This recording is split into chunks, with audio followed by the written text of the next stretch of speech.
Bonjour. இன்னைக்கு நம்ம ப்ரொனவுன்சியேஷன்ல இந்த வி பிரெஞ்சுல விங்கிறது வந்து வே அப்படின்னு சொல்லுவோம். இந்த இஃப்னு சவுண்ட் வர்றதுக்காக உதக்கு மேல இருக்கிறது. இஃப் எப்படி சவுண்ட் வருதோ அது மாதிரி இவ்னு வரணும். இங்கிலீஷ்ல சொன்னாலும் அப்படிதான் சொல்லணும். நல்லா இங்கிலீஷ் பேசுறவங்க LOVEனா லவ், FIVE 5 கிவ் அப்படி சொல்லி பழகுவாங்க.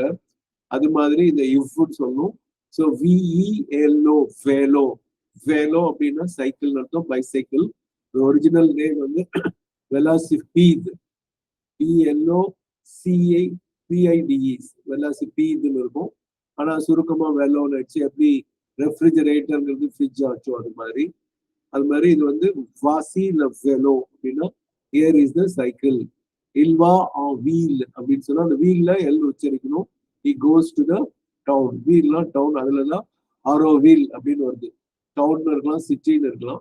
ஸோ இது ரெண்டும் படிச்சுக்குவாங்க. வாசி வெலோ, இல்வா வீல்.